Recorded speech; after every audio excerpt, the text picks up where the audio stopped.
What's up, pod pals? It's your buddy Adam, and you are listening to Podcasting Business School, the show where I teach podcasters how to love their podcast like a hobby and build it like a business.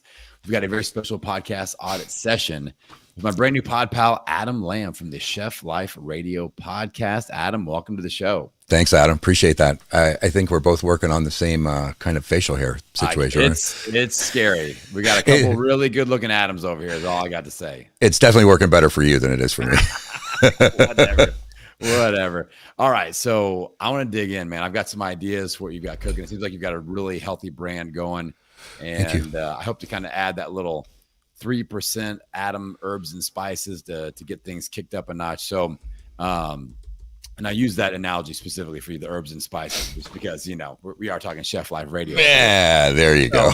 So let's say like you and I are having a conversation 6 months from today and things are kind of leveled up. They're going even better than they are right now. What would that look like for you as far as like a 6-month goal? That's a great question to ask because I realize that there's so many podcasters out there who start without necessarily knowing where they're going. They're bitten by the bug and they want to jump in there. I think for me, I started in 2014. I had to teach myself WordPress and working with Blueberry and things like that, and had to cobble so many different platforms and programs together that it really was a labor of love. And it all started out as a drunken lark to basically a audio love letter to the crew that I had just ended working with, which was one of the biggest teams I'd ever worked with, 125 people in my department, and one of the oldest resorts in the United States. And at the time I was dating a girl in Canada, did not have a work permit. And so I thought, what am I going to do with my time? Oh, I know. Let's start a podcast. And not really knowing what that was. And so I tried to parlay it into coaching for chefs and hospitality professionals who were very grateful for the programming and the messaging. But when I asked them, hey man, are you ready for some coaching? And they'd say, oh me? No. I'm good, man. That's good for someone else. But for me, I got it handled. Yeah. So I ended up kind of losing enthusiasm for it. And then during the pandemic, the industry lost 6 million jobs. And I realized that if there was ever a time to bring back that and the messaging of the show, which is for chefs who want to enjoy their careers without sacrificing their lives, that this would be a great time to bring it back. So I just pretended like I didn't know and started from scratch again. And so for me, ideally within 6 months, I'd be at 10,000 downloads per month, and I'd be monetizing the show to at least $5,000 a month. So in 6 months, I'd be really happy if we were there. Yeah. And with monetization, are you looking at like selling programs, products, and services, affiliate deals? Like what's ideal for you there? Yeah, so I have some affiliate relationships, and I got a spreadsheet where I can kind of talk all those down. I haven't seen a whole lot of traction doing with that. Ideally, it'd be direct sponsorship. Again, the show is niched so tightly that there's value to a particular vendor in the hospitality space. Talking to chefs who realize that the culture needs to change and they're looking to build something together. It's an incredibly valuable spot to be in for a commercial entity. As a matter of fact, the other podcast that I do with a partner of mine called Turning the Table, we signed a sponsor for a pretty lucrative amount, and we're thrilled. I couldn't believe that actually went through, but they were, again, so happy with the particular audience. Right. Usually for sponsorship, they're looking for CRMs or click-throughs, and that doesn't necessarily really apply for us. So again, I tried doing different coaching packages and realized that now what I'm doing is simplifying it and bringing it all down to a cohort-based culinary leadership program. Could be 3 months, could be 6 months, but it's weekly interaction with a committed group of individuals who want to learn how to become really inspiring leaders. Chefs go to school, they learn all kinds of different things, but they're never taught how to effectively manage and lead others. And so very typically that's left to a mentor who sees that gap. Or for me, I had to actually go outside the industry to learn how to properly coach people, how to be a great mentor, and then come back to the industry and enjoyed my career even more so. So things are really in flux for me right now. I thought that the simplest thing would be to like, hey, join my email group, sign up for the newsletter as a top of the funnel. And I realized that for podcast listeners, I'm playing around with what it would look like to either have a tiered subscription where they get incrementally more content. Fortunately, I'm with a hosting platform called Captivate that really makes this easy. As a matter of fact, they rolled out a whole series of monetization initiatives where you can actually set up, to have someone leave a tip or to subscribe to your channel and get some other content.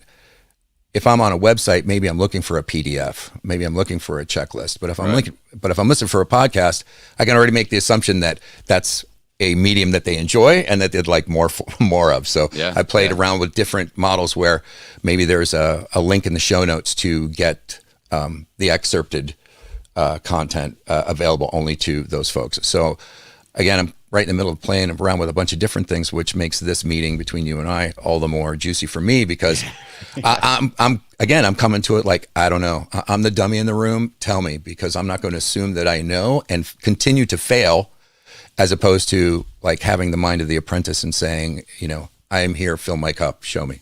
Okay. So the monetization idea that really, really sent off all the alarms for me was that like chef bootcamp cohort group coaching platform. Yep.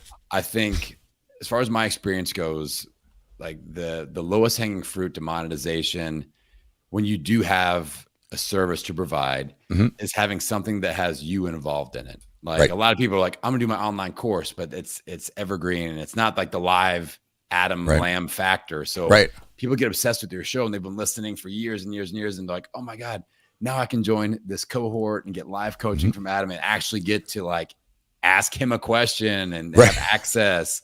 And people will pay for that. And we can have a nice mid high ticket tier pricing system there. I think that's going to be, that is what, if I were you, I would lean way into that because, and then the next logical question is how you've got podcast listeners. How do we convert more of them into super fans and then convert the super fans into the people that want to do this cohort thing? Right. And pay for it. Right. And honestly, I think you could really nail it with what we're doing right here. This type of content, when you're like, the thing that really hit me, I was like, I've got podcasting business school. It's almost like I want you to envision like chef entrepreneurship school or chef. Like I'm sure they need not just team building and management. They need to learn how to run a freaking business because I know, like, I didn't pick that up. I come from the gym ownership background. Like when I'm getting my kinesiology degree, there's nothing about how to manage people, how to build a team, how to run a business, nothing. But I can get people in shape. But so similar format there. I think that could be hugely valuable, and there could be different levels of that. There's like a 101 system, a 201 next level. Like it's a mastermind. There's recurring revenue streams that could peel off this thing. And it just makes sense. You've got experience in the industry. You've got a medium to impact people through podcasting across the globe. You can meet virtually and knock this thing out on a schedule that works for you with all of your other business adventures.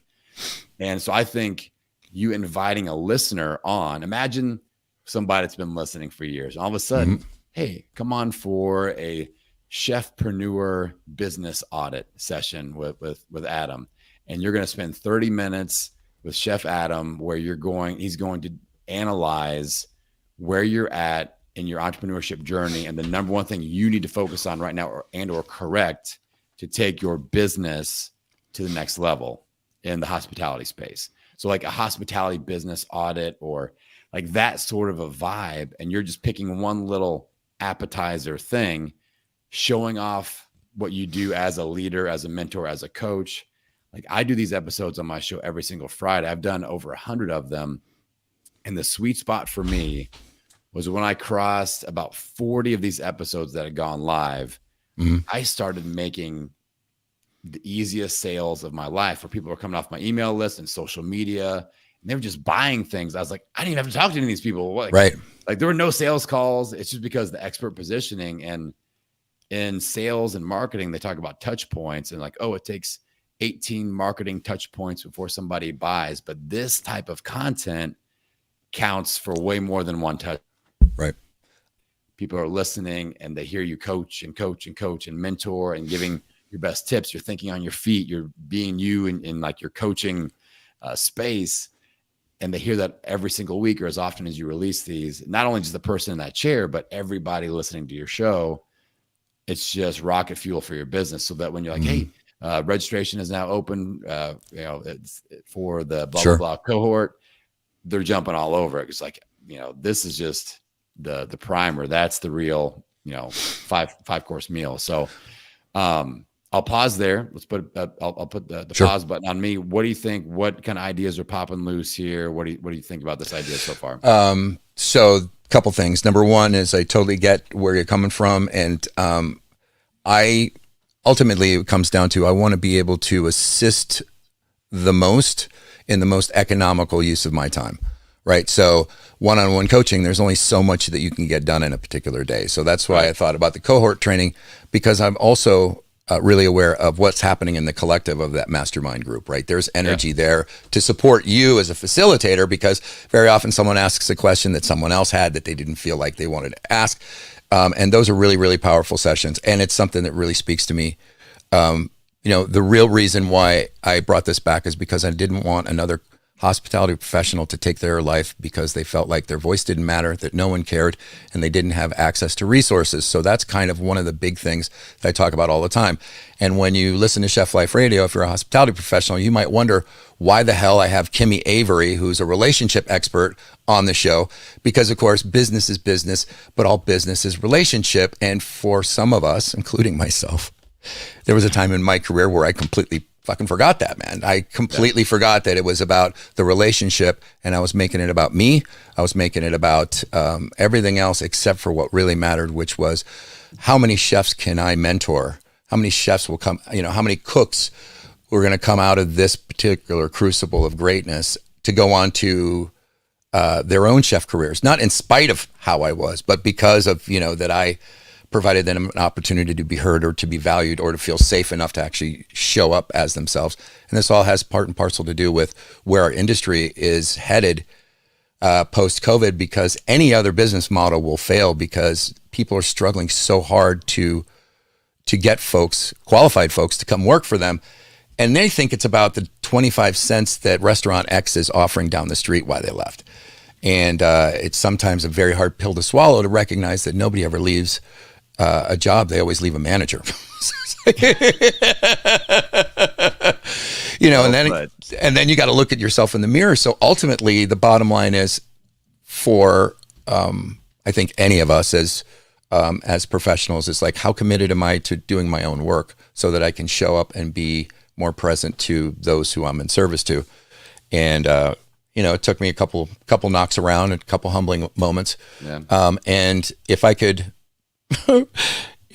save somebody the struggle or the doubt, that harangues them in the middle of the night when they go home and they're so exhausted that they can't even take their clothes off before they fall into bed, if I can save them some of the pain and anguish and bad decisions that I went to, then my mess is my message. And if one person walks away invigorated, then I feel like I'm a success. And to that point, there was a guy I spoke to over Facebook DM, because he had worked with me in 2000. I hired him. It was his very first cook's job. And he went on to become a pretty well-regarded chef in his own right with a very large company in the United States, restaurant company, that's known for huge portions. Hint to anybody out there.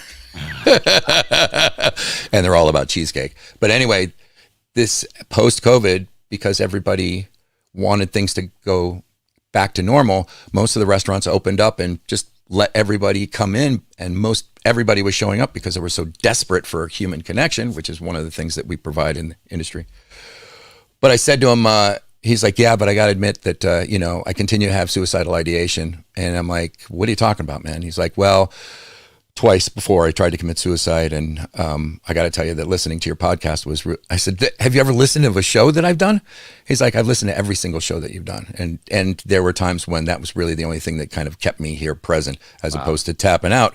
And I said, well, why didn't you say anything? Like, why didn't you post a comment or anything like that? So there's a whole legion of folks out there who are consuming this content, and they either are slightly embarrassed because they find themselves in the same place, or they know that there's work to be done and they're not quite ready yet.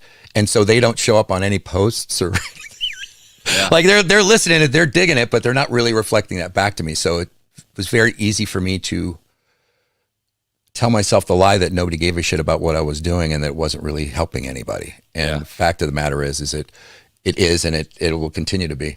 As a matter of fact, I was talking to somebody a little earlier about their podcast. He's like, are you doing this? Are you doing this? I'm like, doing what, man? It's like, are you coaching people on your podcast? And I'm like, no. He's like, you just gave me more information and work than I need for another 7 weeks. And I'm like, well, I'm not ready to become an official podcast coach, but anybody who's interested in questions and answers, I'm an open book. So yeah. So there's a lot cooking.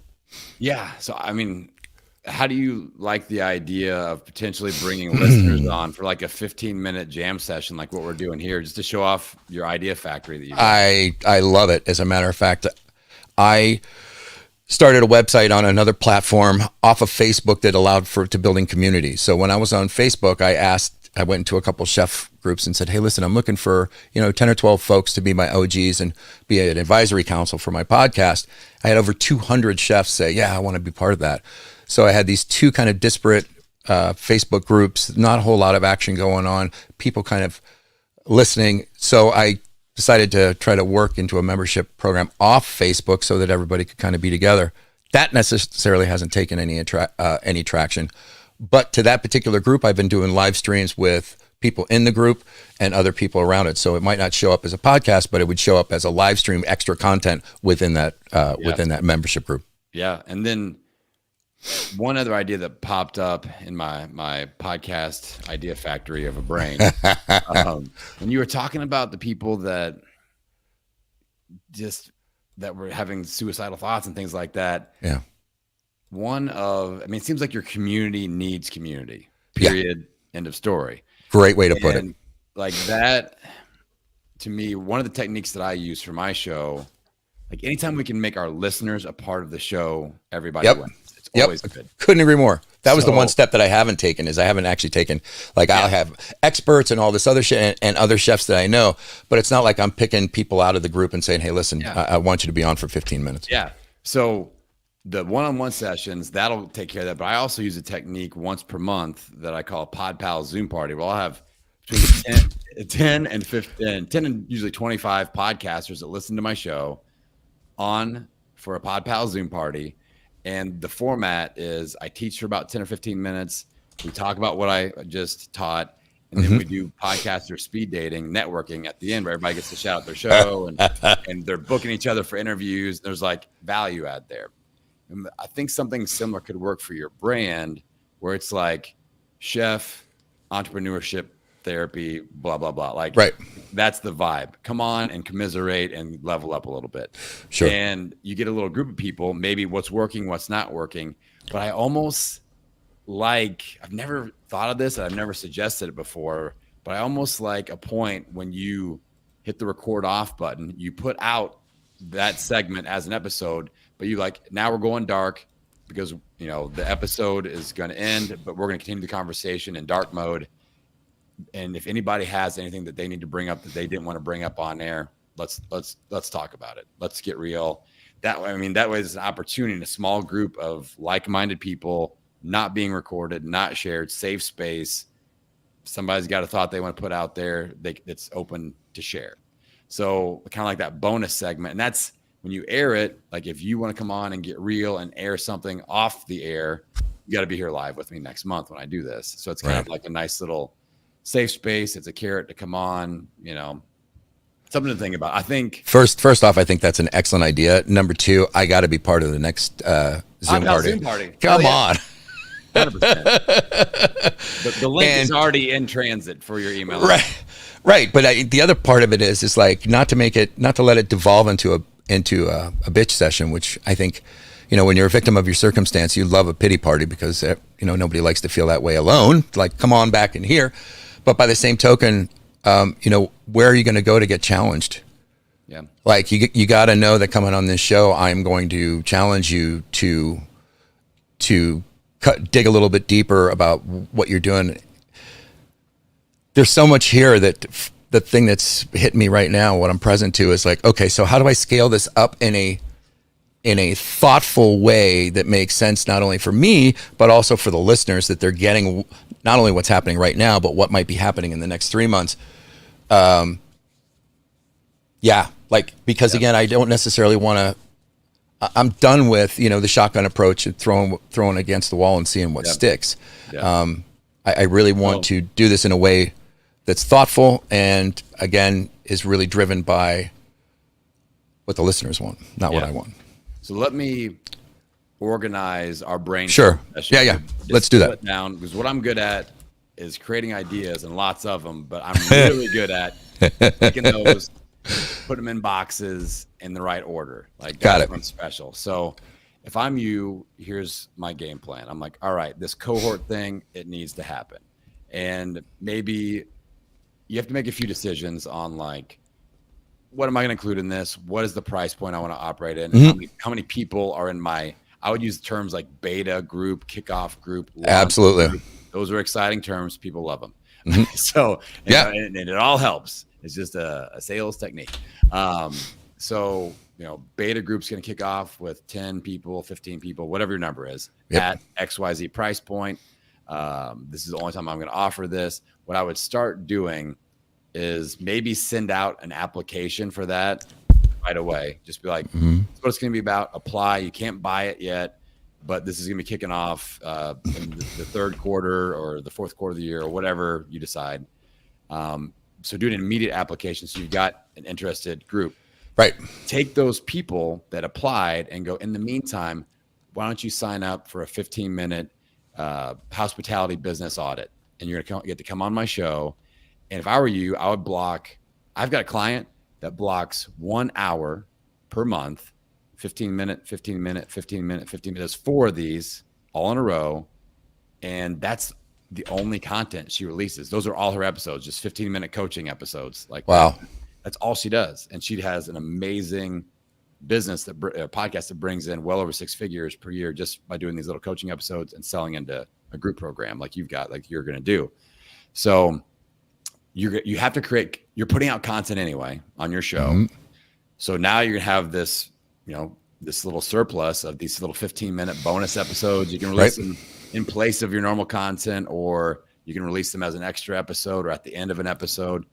All that works. Then we start inviting people to a monthly gathering, but all of these touch points are funneling into, hey, have you filled out an application yet? Or when registration is open, hey, registration is open. I think you should fill out an application.